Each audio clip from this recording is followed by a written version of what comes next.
The 20th annual Earthwise Living event was held Saturday at the Leon Valley Community Center. It showcased 45 environmental education booths and hundreds of dangerous eco-terrorists. This is hooked up through some sort of magic, or? No, it's just hooked up to a wheel that pushes a motor, and the motor basically generates AC current. And it goes in through an AC to DC charger, and then it puts that DC power into a battery pack. Okay, and from that battery pack, I can charge things. So, if I understand it, your energy business model is you have this bike, and you go to people's homes, and they pay you a fee to power their house? No, this is just for my stuff, but it's showing people an example of what they can do to power things themselves. The energy challenge. I bet I use more energy than you. Oh, well, you think so? Yeah, I do. I bet I... You better be doing a good job. Okay. This is to see what you understand about this. This is the sources of electricity. So if you were to guess, what % of electricity do you think comes from oil? From oil? Mm-hmm. Oil. Well, I'd hope all of it. Electricity. What % do you just guess? So you think it's the big... I'm gonna go with the big one, 49%. Turn it over and see if you're right. Coal. Coal. Electricity comes from coal. But that's good, because then you get all the mercury in the air, right? Yes, right. Which, yeah, that's not a very good thing, is it? Well, and lots of other bad things in the air from coal. Is that right? Yeah. Okay, what's the next challenge? So, what's the next? Which, if it wasn't 49%, what do you think oil would have been? Oh gosh. Or what do you think is the next highest? Let's go 20%. Okay. And it says natural gas. Natural gas. Yeah, this is in the U.S. Okay. So natural gas also, it's like coal is the solid form, oil is the liquid form, and natural gas is like the gaseous form. So it doesn't have as much emissions as coal by any means, but it still does have the problems that coal has as far as it does have emissions and everything. Okay. Now what? Now what's the next challenge? Oh, geez. I'm just gonna go for the 1%. See if that's other. So is that like hot dogs, or? Yeah, you could probably try hot dogs. I don't know. Biofuel. Well, actually, biofuels fits in another one. So there's other renewables that fit in. Which one this is. Oh, hydroelectric. Hydroelectric is 7%. Okay. And there you've got petrol. oil. There's the oil. Oil is only 2%. Yeah, it's 1.6%. So think about that. If we want to get rid of our dependence on oil, we can't do it through alternatives to electricity like wind and solar and geothermal and those kinds of ones. It's got to be something else. So what is it? Hemp. Huh? Hemp. You think hemp will do it? We can harvest it 4 times a year. It's a great fuel. Okay, well, let's see if that would replace the uses of oil. This is what this challenge is. Okay, new challenge. Yeah, this challenge is about, so if we do want to get rid of our dependence on oil, what are the things we need to find alternatives for? So if we're going to reduce our dependence on oil, what should our priorities be? And in other words, what do you think the biggest uses of oil are?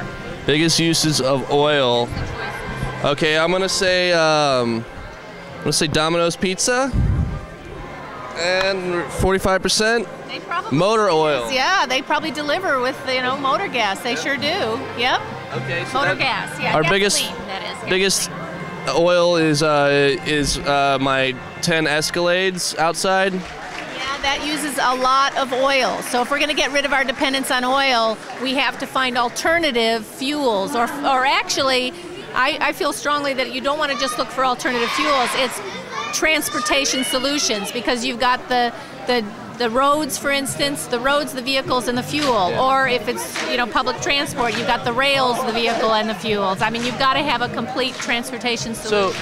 So, are you trying to destroy the auto industry? We just gave them billions of dollars, and now you're saying people need to take the bus and they need a carpool and say. Well, there's actually lots of opportunity for converting existing vehicles. There's 250 million existing vehicles. They could get their people to work right away converting it to alternative fuels. It could be, there are natural gas vehicles that could be converted to, or my favorite is electric. Having electric hybrid, and the technologies are available. It's just that they've got to be able to get going on getting people working on them. So it's just really getting them to make the changes, which, you know, they don't really, there's reasons they wouldn't want to, because, you know, they're really doing well with what they had, or were doing well with what they had. It's just, I'm a vegetarian. I recently, like before Christmas, like I became a vegetarian, and just like for a few years now, I've been more conscious with like my earth, what I have. Your earth? Yeah. I think you mean my earth. What my impact is on the earth. Okay.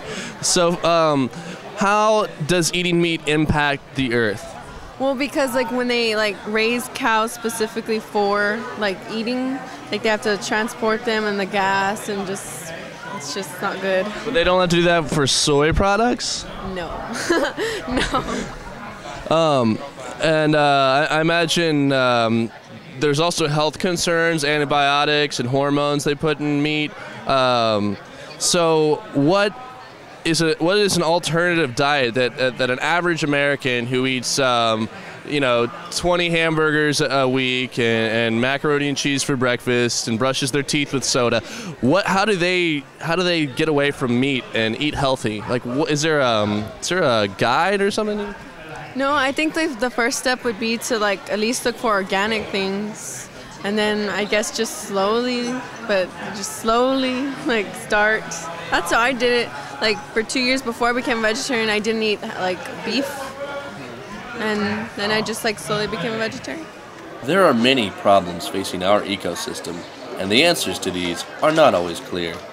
How is it possible for companies like Dutch Royal Shell or Exxon to go green? I mean, their track record is spilling lots of oil and plundering third world nations. So how do you take that business model and turn it green?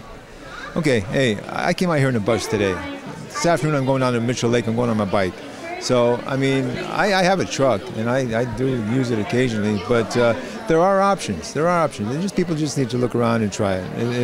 I think there's good karma about getting off the gas grid, so to speak. Could karma be contributing to global warming? Could good karma be contributing? I think we're trying to fight global warming. By having what they call a smaller footprint. No matter what anyone says, you do not have to recycle your Diet Cokes, drive smaller vehicles, or do anything to make the earth cleaner for your grandchildren. Jeff Turner, SACurrent.com.